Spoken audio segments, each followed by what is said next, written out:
시청자 여러분 안녕하십니까. 무기고 특별 시간으로 다시 돌아왔습니다.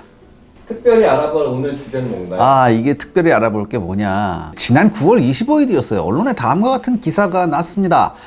일본이요. K방산 수출에 자극을 받아서요. 방위 장비 수출 국가 주도 이게 개정 전망이 있다. 내용을 한번 보니까요. 일본 정부의 연말까지 개정할 국가안전보장 전략에서요. 방위 장비의 수출을 국가 주도로 한다는 방침을 명기할 예정이라고 요미우리 신문이 25일 보도했습니다. 아마도 우리나라 요즘 무기가 굉장히 잘 나가고 있지 않습니까? 그러니까 아마도 우리 한국의 무기 수출이 최근 큰 성과를 거두니까 굉장히 배가 아팠나 봐요. 그래서 일본도 국가 차원의 지원책을 마련한다. 이 방산물자 수출하는 데 있어서 뭐 이런 내용입니다. 근데 사실 일본은요, 전후 평화주의 노선을 강조하기 위해서 1967년에 총리가 공산권과 분쟁 지역의 수출을 사실상 금지하는 무기 수출 3원칙을 공식화했어요. 근데 그 이후에 2014년에 국내 정세 변화에 따라서 이를 47년 만에 개정해서 일단은 수출에 물꼬리를 트긴 했어요. 물꼬리를 트긴 했는데 팔리나 안 팔리지. 그러니까 이 개정 이후 지난 8년간 실적이 2020년에 미쓰비시 전기가 필리핀에 감시 레이더 수출한 거 이게 다예요. 이거 딱 한 건이에요. 요거. 이게 일본의 요미우리 신문은요, 이 3원칙 운용 지침은 군안과 수송, 경계, 감시 등에 한정하고 있다라고 했어요. 근데 이런 제약의 완화 검토도 진행할 전망이라고 합니다. 즉, 일본제 전차, 장갑차, 자주포, 항공기, 헬기, 전투함 등등을 전 세계 무기 시장에 내놓겠다는 거죠.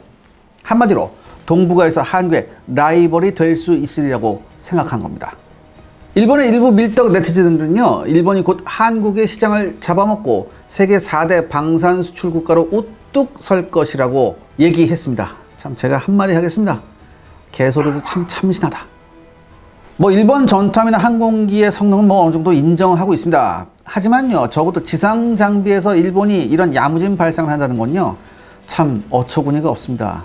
그래서요, 제가 이 한일 방산 대결 시리즈를 준비했습니다. 이 대결 시리즈를 통해서 좀 팩트로 패버려야겠다 이런 생각을 좀 했어요. 그리고 오늘은 그 1탄 바로 전차, 우리의 K2 전차와 일본의 씩씩 전차의 대결입니다.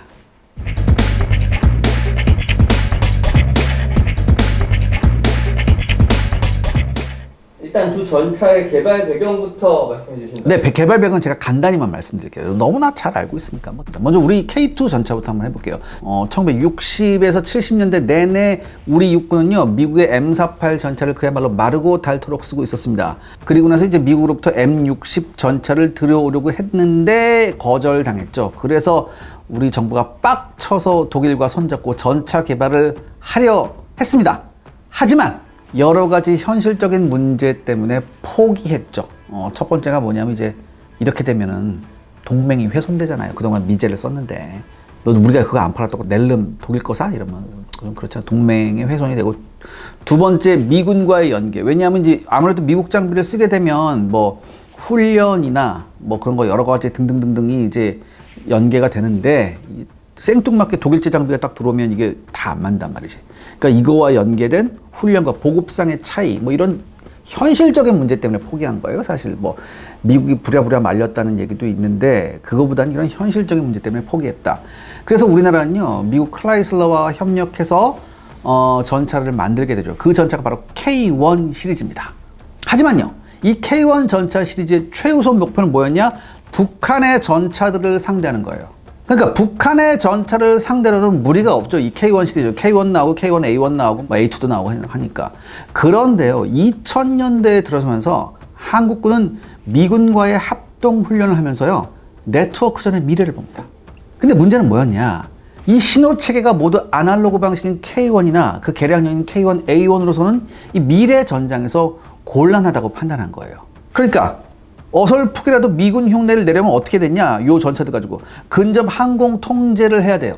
그러니까 근접 항공 통제기가 날라서 그 주변 상황을 보면서 그걸로 일일이 무전으로 때려줘야 돼. 이렇게 해야지 미군하고 거의 미군 흉내를 낼 수 있었다는 얘기지. 얘네들은 이제 미군 애들은 네트워크전을 하는데, 근데 이 북한의 야전 방공망을 생각하면 이것도 좋은 방법은 아니에요.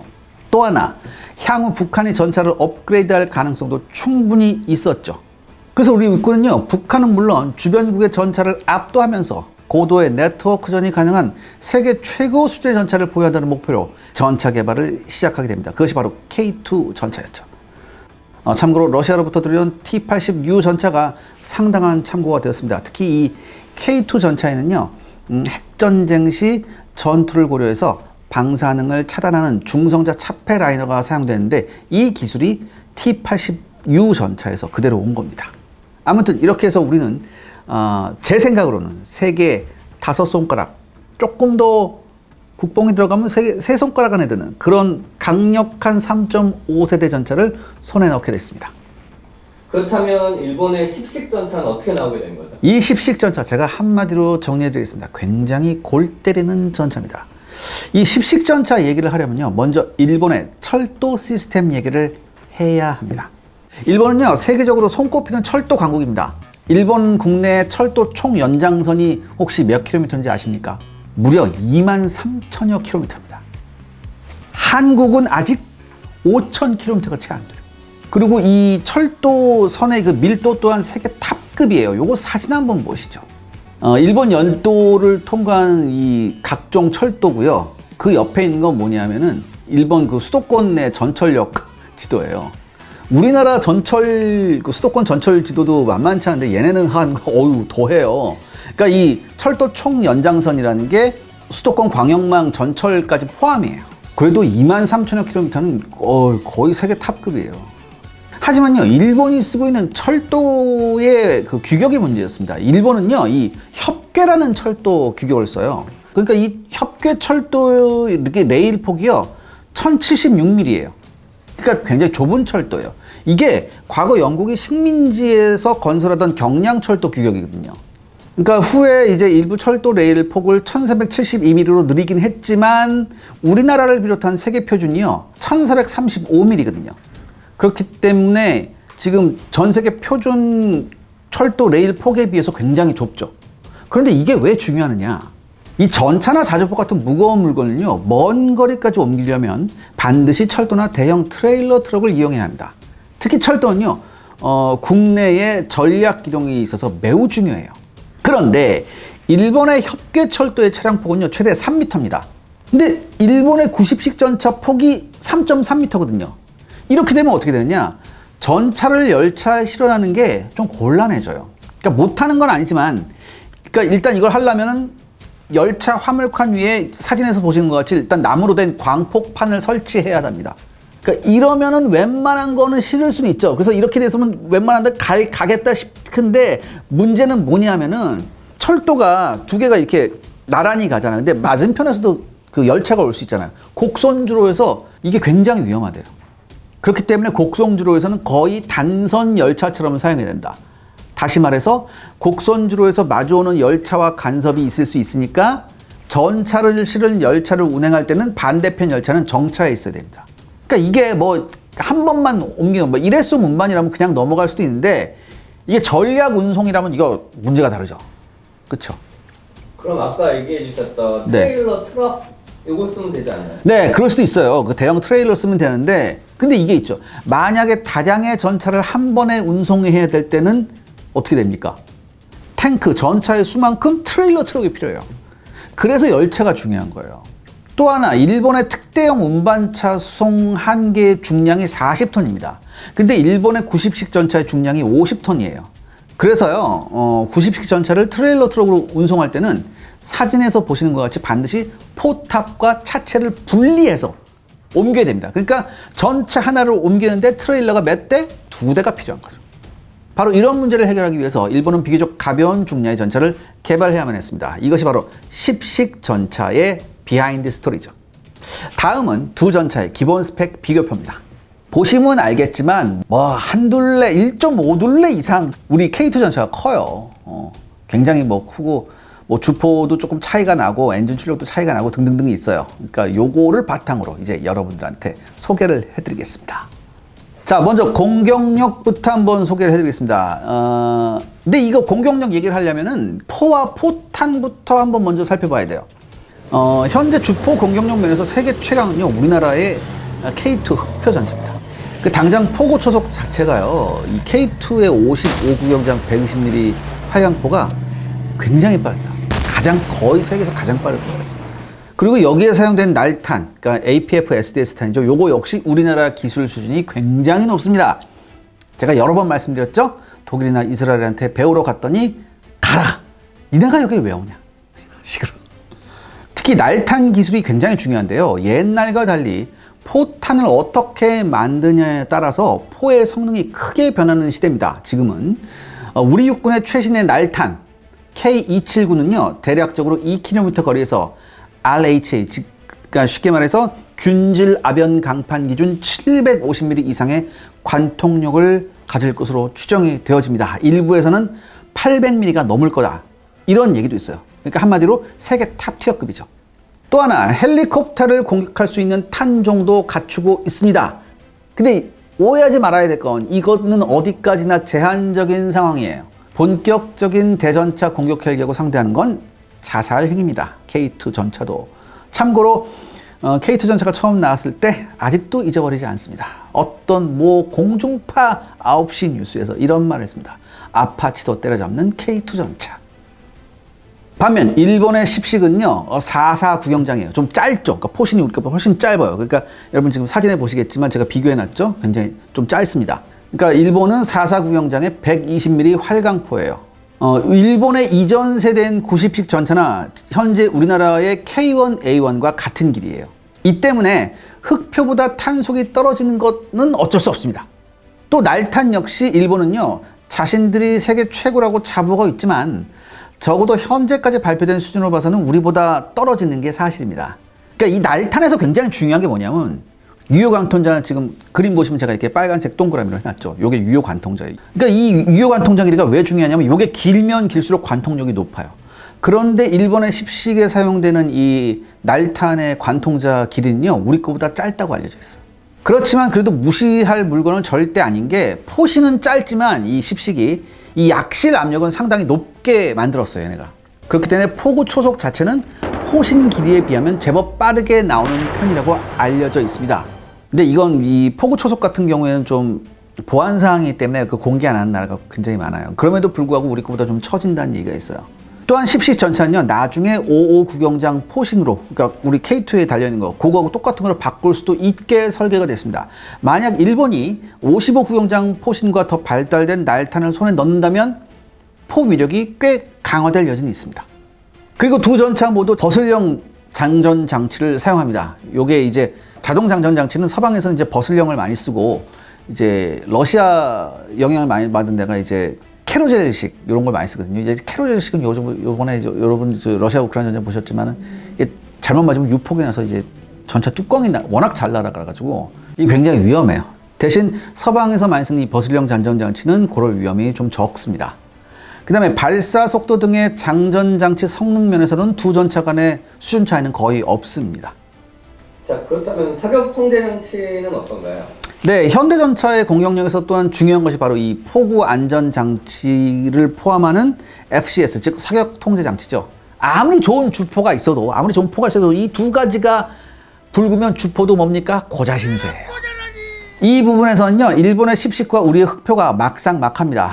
일본의 기술이 근소하게 더 앞선다고는 하지만 우리 역시 결코 뒤지지 않습니다. 두 나라 모두 최첨단 디지털 컴퓨터 기술을 토대로 미국이나 서유럽과 비교해도 큰 손색이 없는 고성능 FCS를 사용하거든요. 또한 열상 장비를 이용한 높은 야간적 능력도 둘 다 똑같습니다. K2 전차하고 십식 모두 동쪽 포구 감지 센서를 통한 뛰어난 주행간 사격 능력을 발휘하는데요. 이 포구의 센서를 실시간으로 감지해서 달리면서 생기는 포구의 미세한 진동까지 감안해서 최적의 타이밍을 컴퓨터가 잡아서 발사하는 이 기능 덕분에 기존의 전차들보다 더 빠른 속도로 더 격한 기동을 하면서도 목표물을 명중시킬 수가 있는 거죠. 특히 일본의 십식 전차는요 공개 시범에서 이게 지그재그로 주행을 하면서 명중시키는 일명 슬램런 사격이라는 것을 한번 했어요. 그러면서 이거 했다. 야, K2 이거 못해. 그런데 사실 이거 웬만한 3.5세대 전차는 다 해요. K2도 쌉 가능합니다. 영상 한번 보시죠.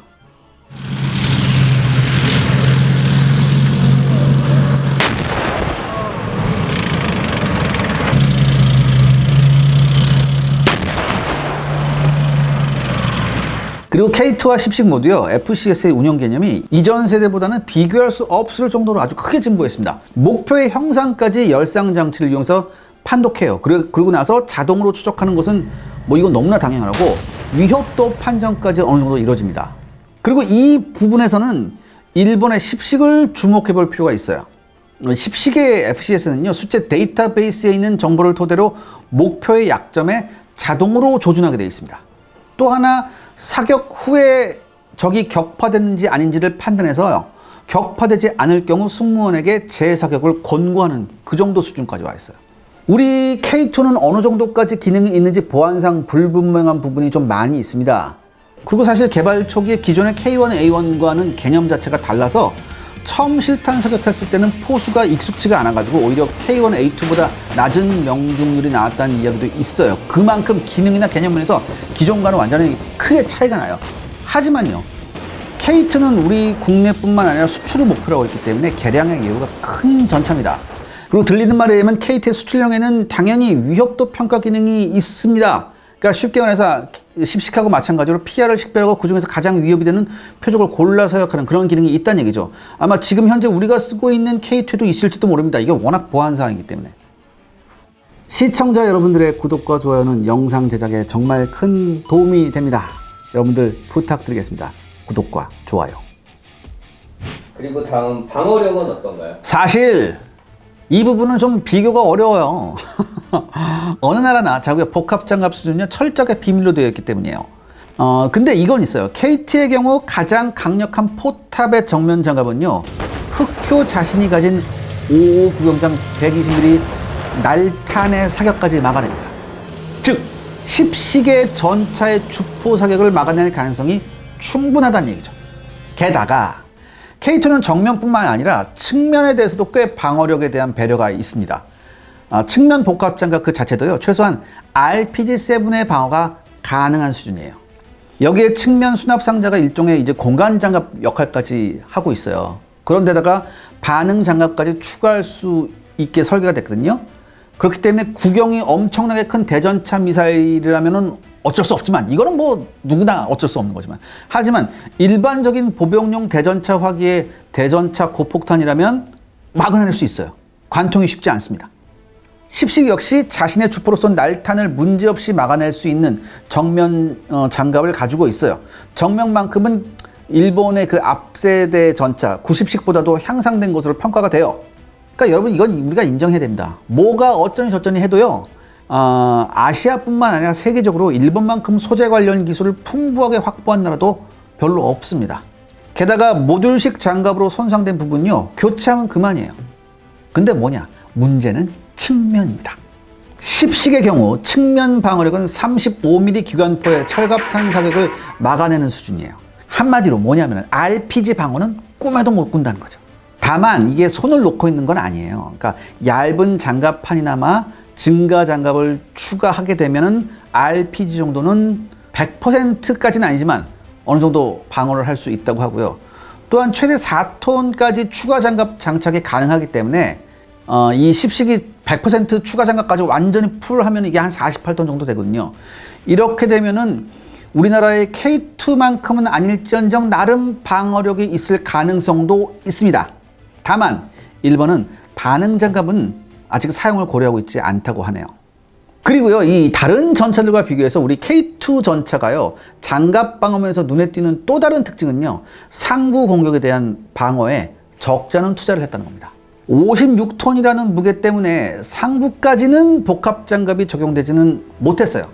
대신에 전차장 및 포수 해치 그리고 주포 윗부분에 반응장갑이 설치되어 있습니다. 이거는 뭐냐면 상부를 공격하게 설계된 대전차 미사일이나 지능형 포탄 등의 위협에서 최소한 승무원을 보호하라는 것. 그러니까 전차가 기동불능이 되는 것을 막는 게 아니라 승무원을 보호하라는 거예요. 그러니까 여러분, 이번에 러시아 우크라이나 전쟁 보면은 제가 말씀드렸잖아요. 러시아제 탱크가 뚜껑이 따진 이유가 상부에서 공격 탑어택하는 대전차 미사일이 어디에 꽂혔기 때문에 엔진 그릴에 꽂혔기 때문에. 그러니까 엔진 그릴에 꽂히니까 이게 유폭이 되면서 포탑 주변에 있는 그 포탄이 유폭이 되니까 완전 전차 뚜껑이 날아가죠. 이렇게 되면 승무원이 살아남을 가능성이 전혀 없습니다. 그런데요, 이 K2 전차는 설령 엔진의 대전차 미사일이 맞아도 전차 기능이 정지가 되어도 최소한 승무원이 죽고 혹은 장전된 포탄이 유폭되는 최악의 사태는 막을 수 있는 그런 설계가 되어 있다고 하네요. 근데 제가 거듭 말씀드리지만 이제 이렇게 될 바에 상부 반응 장갑은 무용주물이라는 게 좀 증명이 됐기 때문에 그러니까 제 개인적인 생각은 차라리 상부 반응 장갑 떼어놔 버리고 거기다가 상향을 바라보는 APS 시스템을 다는 게 낫지 않을까 전 그렇게 한번 생각을 해보는데요. 뭐 알아서들 하시겠죠. 시청자 여러분들의 구독과 좋아요는 영상 제작에 정말 큰 도움이 됩니다. 여러분들 부탁드리겠습니다. 구독과 좋아요. 그 방금 말씀하셨는데 네. K2의 능동 방어 장치 APS 네. 그 있지 않나요? 네, 그러니까 현대전차의 방어력은요, 그야말로 몸빵, 즉 기본 장갑 방어력만 따지는 게 아닙니다. 점점 능동 방어 체계에 의한 적 공격 차단도 무시 못할 요소로 자리 잡고 있습니다. 이 분야에서 의외로 가장 선두에 선 것은 이스라엘 그리고 그 다음에 우리나라라고 하더라고요. 원래 K2는 능동 파괴형 APS 플러스 유도 교란형 APS 이걸 모두 장착하고 있어요. 그러니까 능동 파괴형이라는 건 뭐냐면 적의 뭐 미사일이나 뭐 로켓탄이 날라오면 그걸 직접 뭔가를 발사체를 쏴서 격추하는 거. 그 다음에 적의 미사일을 혼란시켜서 뭐 연막탄 같은 거 혼란시켜서 못 맞게 하는 거. 이런 교란형도 있어요. 두 개 다 있어요. 우리 K2는. 하지만 비용이나 두 체계 사이의 센서 간섭, 그 다음에 주변 병력 및 차체의 피해 등을 고려해가지고 일단은 유도 교란형 APS를 먼저 달았습니다. 능동 파괴형은 나중에 장착하는 쪽으로 바뀌었는데 이미 개발은 해놓은 상태거든요. 근데요, 이번 러시아 우크라이나 전쟁이 제가 거듭 말씀드리지만 군이나 제조사한테 굉장한 영감을 줬어요. 그렇기 때문에 아마 요것도 곧 이 모든 그 문제, 전파 간섭 이런 여러 문제를 해결한 다음에 탑재될 가능성이 높고 수출형에는 요게 탑재가 된다고 하더라고요.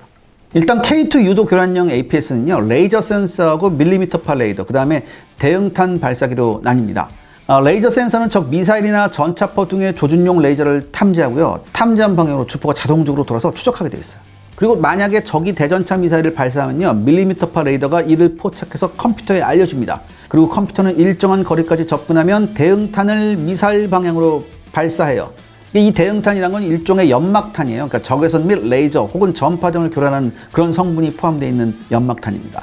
이렇게 되면요, 이 대전차 미사일 유도의 정밀도가 굉장히 크게 떨어져요.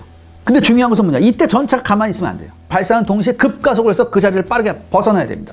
왜냐하면 미사일의 유도 장치가 목통이 돈다 해도 그냥 멈춰 있으면 내 쪽으로 그냥 날아와요. 그러니까 가만히 있으면 안 돼. 그러니까 빠바방 하는 급하게 피해야 돼요. 그렇기 때문에 K2 전차에서 가속 능력이 굉장히 중요해요. 몸빵도 몸빵일 거니와 유도 교란 장치, 그 다음에 가속력 이 모두를 활용해야 돼요. 현대 전차의 방어 개념이라는 것 자체가. 그리고 심지어 능동 파괴형을 쓸 경우라도 가속 능력이 중요합니다. 왜냐하면 이 요격탄 자체는 물론 요격된 적탄에서도 폭풍하고 파편이 나오기 때문에 이거에 의한 피해를 최소화하려면 최대한 그 자리를 빨리 벗어나야 됩니다. 그리고 능동 파괴형 APS라고 하더라도 100% 보장은 없잖아요. 그러니까 어쨌든 일단은 급히 가속을 해서 현장을 빠져나와야 돼요. 따라서 최소한 해외의 기존 3.5세대 주력 전차와 맞먹는 가속력은요, 확보할 필요가 있습니다. 이 이야기는 제가 기동력 부분에서 다시 한번 말씀드리겠습니다. 자, 그렇다면 일본의 십식 전차는 이런 개념 같은 게 없나요? 일단 십식에는 그런 거 없습니다. 그런 개념 자체가 없어요, 얘네들은. 그러니까 얘네들도 APS를 연구했죠. 근데 우리에 비해서요, 연구가 덜 진행된 상황이고요. 무엇보다도 이게 뭐냐면은 십식의 경우요, 가격을 최소한으로 낮추고 덩치도 최소한으로 줄이는 개념이었어요. 얘는. 제가 아까 말씀드렸듯이. 근데 여기에다가 APS 달고 뭐뭐 할까 더 보면 뭡니까? 무게도 늘어나고 부피도 늘어나잖아요. 그러니까 이건 안 해요. 하지만 그렇다고 장갑만으로 몸빵하는 개념은 절대 아닙니다. 십식의 경우에요, 포탑 사방에 레이저 감지기하고 레이더 경보기, 그 다음에 연령상 센서로 구성된 복합 센서가 있어요. 근데 이제 레이저 감지기하고 밀리미터파 레이더로 구성된 우리나라의 K2 센서 구성에 비하면 경보 능력은 좀 떨어져요. 그렇지만 그래도 다가오는 무언가에 대해서는 이제 포착하는 능력은 어느 정도 있어요. 그 다음에 레이더 경보기는요, 최신 대전차 미사일의 조준 및 유도에 쓰이는 밀리미터파 레이더를 탐지해요. 그렇기 때문에 이제 K2하고 거의 유사하게 뭐 이제 미사일이 날라오거나 뭐 이렇게 되면은 그쪽으로 포탑 돌려서 연막탑 쏘는 것도 얘는 그것까지는 할 수 있어요, 얘도. 사실 이 십식 전차의 굉장히 무서운 점이 뭐냐면은 가벼운 무기하고 최신의 HMT 변속기 때문이에요. 이 변속기가 굉장히 좋은 변속기거든요. 그러니까 굉장히 높은 급가속 능력을 발휘할 수 있대요. 그래서 센서를 통해서 정보만 빨리 얻으면 현존하는 3.5세대 전차 중에서 가장 빨리 적의 위협을 급가속으로 회피를 할 수 있대요. 얘가 현존하는 3.5세대 전차들 중에 제일 좋다 이거지, 급가속 능력이. 게다가 십식 전차는 후진 속도가 전진 속도가 똑같아요. 십식의 최대 전진 속도가 시속 70km거든요. 근데 후진 속도 역시 시속 70km로 갈 수 있어요. 그러니까 방어력에 굉장히 큰 도움이 되죠. 일본의 개발진들은요, 십식 전차의 뛰어난 가속력으로 능동 방어 전체에 준하는 결과를 얻을 수 있다고 판단한 듯합니다. 그러면 이 외에 추가로 방어에 신경 쓴 부분이 있을까요? 전차가요, 적탄에 맞지 않거나 맞아도 관통되지 않는 것도 중요하지만 또 중요한 부분이 있습니다. 이게 뭐냐? 명중이 됐어요. 관통이 됐단 말이야. 근데 예전 뭐예요? 관통되면 끝이에요. 다 죽어. 그렇잖아요. 근데 중요한 게 뭐냐면 관통되어서 설령 전차로서의 전투를 잃는다 하더라도 최소한 전차병들은 살아서 도망가거나 가능하다면 회수해서 수리에 쓸 수 있어야 해요. 실제로요, 2차 대전에서 독일 기갑부대가 막대한 손실에도 불구하고 끈질기게 명맥을 유지한 이유 중에 하나가 전차병 탈출이 상대적으로 쉬웠기 때문이에요. 그 다음에 격파되더라도 승무원이 생존할 확률이 제법 높은 편이었습니다. 미국이나 영국이나 소련제 전차보다. 그렇기 때문에 거기서 살아온 전차병들이 다른 전차를 타고 또 나가는 거예요. 이 K2와 십식은요, 이런 점에서도 꽤 신경을 쓴 차량이에요. 제가 아까 잠깐 말씀드렸지만 이 버슬형 잔정장치를 채택한 디자인상 이 포탑 안이나 포탑 아래에 중비탄이 없습니다. 이건. 그러니까 피탄 당해도 유폭될 가능성이 굉장히 낮아요. 그 다음에 자동 장전장치 안의 탄약은요, 유폭되더라도 블로우 패널을 통해서 폭발력이 위로만 뿜어져요. 그러니까 차내에 안 닿는다고. 그러니까 차내에는 피해가 경미해요. 그러니까 이 기능은 이미 M1A1이 걸프전에서 증명을 했어요. 이 기능은. 그러니까 이제 시스템 그대로 들어온 거고. 그러니까 K2하고 십식 모두 예비탄이 여기저기 분산되어 있지 않고 이제 집중된 설계예요. 그리고 그 집중된 장소도 관통 자체가 어렵거나 혹은 관통한다 하더라도 굉장히 도달하기 힘든 곳에 있어요. 그렇기 때문에 유폭될 가능성이 최소한이에요. 그러니까 제가 아까 말씀드렸듯이 유폭되더라도 폭발력이 밖으로 나가요. 안쪽으로 안 나가고. 그 다음에 또 하나 화재 시 신속하게 자동 소화 장치가 작동합니다. 그러니까 K2와 십식 모두 피탄 후 유폭까지 고려한 설계가 되어 있습니다. 시청자 여러분들의 구독과 좋아요는 영상 제작에 정말 큰 도움이 됩니다. 여러분들 부탁드리겠습니다. 구독과 좋아요. 자, 이제 기동력 좀 비교를 해봐야죠. 이 기동력. 사실 이 부분이 K2가 십식에 비해서 쥐약인 부분입니다. 기동력에서는요, 이 차체가 가벼운 십식 전차가 유리해요. 44톤에 불과한 물건에 1200마력 엔진뿐 아니라 세계 최고 수준의 변속기까지 주어졌기 때문입니다. 흔히 말하는 0에서 32km까지의 가속 시간, 요즘 3.5세대 전차의 급가속 시간을 나타내는 지표거든요. 일본 십식의 변속기가 전차로는 세계 최초로 유압식 무단 자동 변속기입니다. 그 HMT라고 하는 거. 요걸 채택했어요. 그래서 실제 궤도에 전달되는 동력은 다른 나라의 1500마력 파워팩하고 맞먹는데요. 그러니까 이게 사실이만요, 여러분들. 십식은 44톤짜리 차체에다가 사실상 1500마력 파워팩을 장착한 셈입니다. 그러니까 우리나라 K2는 물론 프랑스 르클레르나 독일의 레오파트 2A4를 능가하는 가속력을 발휘할 수 있다는 얘기죠. 여기에 대해서 제가 아까 말씀드렸던 전후진 다 최고 속도가 70km라고. 그렇다면 우리 K2는 어떠냐? 일단은 우리 K2는 무게는 56톤입니다. 훨씬 무겁죠. 그 다음에 독일제 1500마력 파워팩을 장착하고 있어요. 그리고 2차 양산분부터는 국산 엔진하고 독일제 변속기가 혼합이 되게 되어 있습니다. 근데 이 급가속력의 문제는요, 변속기 문제예요. 우리나라 업체가 변속기 개발을 하는데 이게 완전 수준 미달이 돼서 그동안 말이 많았죠. 그러니까 독일제 파워팩을 쓰면요, 0에서 32km까지 가속되는 시간이 약 7초 정도로 나름 준수한 수준이었습니다. 하지만 국내 업체에서 개발한 변속기를 단 파워팩을 쓰니까 이 시간이 8.7초가 나왔어요. 굉장히 실망스러운 수준이었죠. 참고로 각국 주력 전차들의 이 0에서 30km 순간 가속력 기준을 보면요, 프랑스 르클레르가 5초 걸립니다. 그 다음에 미국의 M1A2가 7.2초, 독일의 레오파드 2A4가 6초가 걸립니다. 그러니까 사실 우리 군이 요구한 ROC는 굉장히 너그러웠어요. 8초였어요. 8초. 그러니까 이 8초만 해도 선진국들에 비해서 2, 3초가량 뒤처진 수준이에요.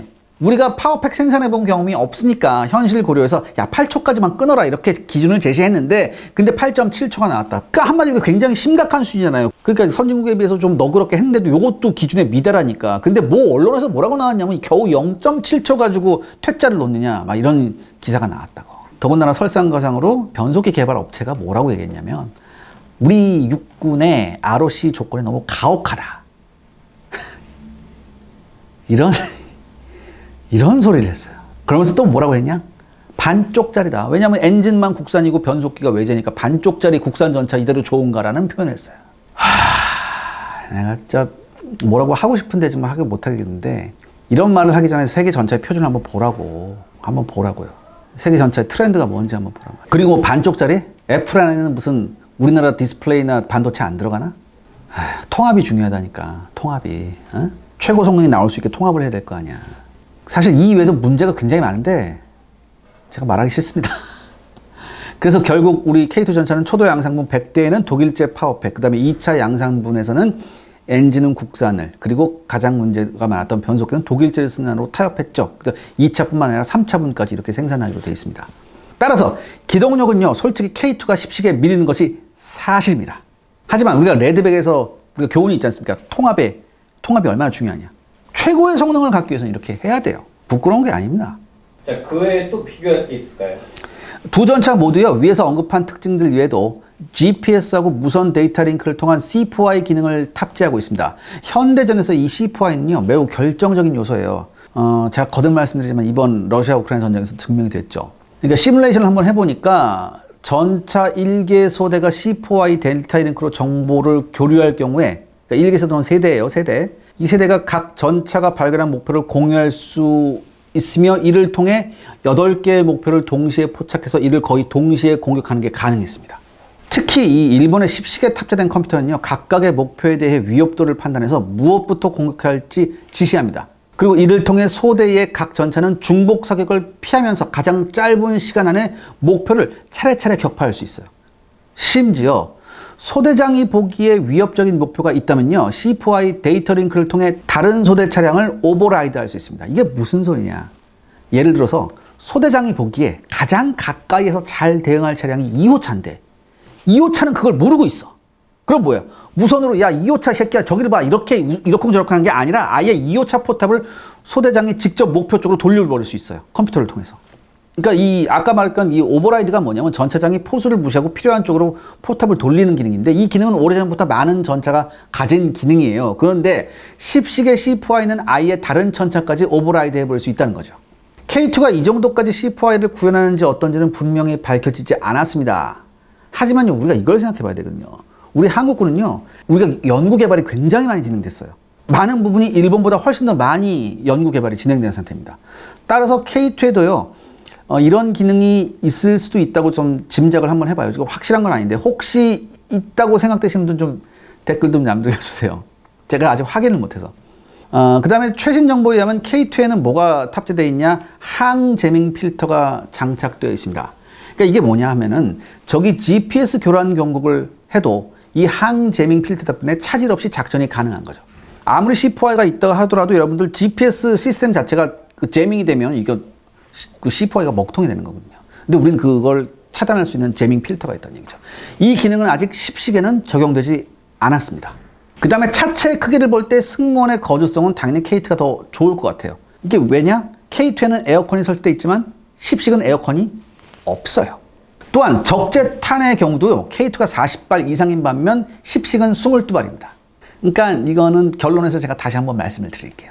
그렇다면 어느 쪽이 더 잘 팔릴까요? 그러니까 일본이 방산으로 나서면서 일본이 이제 전차를 3.5세대 판다면 이제 10식을 내놓겠죠. 근데 종합적으로 평가하면요, K2는 공수주가 균형이 잡힌 전차입니다. 적어도 독일제 파워팩을 달거나 국산 엔진과 독일제 변속기가 결합된 신형 파워팩을 단 상태라면 방어, 공격, 기동력, C4I, 생존성 등 제반 요소의 균형이 잘 맞춰진 진짜 그야말로 범생 모범생이에요.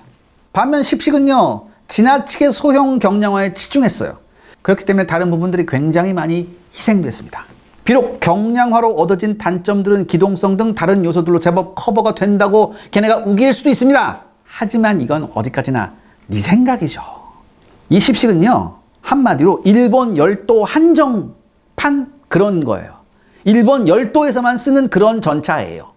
십식이 가볍다 해도 이게 전차잖아요. 44톤이니까 결국 이게 항공 수송은 웬만하면 힘들어요. 그러니까 이거 항공 수송하려면 CC7급 수송기가 필요하단 말이지. 그러니까 해외 파병 등에도 딱히 유리한 조건도 아니에요. 그리고 방금 물어보셨는데 이 수출 시장에서 이 십식하고 우리 K2 전차하고 가격이 거의 비슷해요. 십식 같이 어정쩡한 걸 사겠어요? 아니면 우리 K2처럼 무거워도 맷집 분명한, 그 다음에 모든 기능이 준수한 모범생 차량을 사겠어요? 그리고 사실 가벼운 게 필요한 고객은요, 이 가벼운 전차 같은 거 필요한 고객은 뭐 측면 방어력 이런 거 생각 안 해요. 우리가 가벼운 거 필요해 그러면 십식 전차보다 아예 뭐야?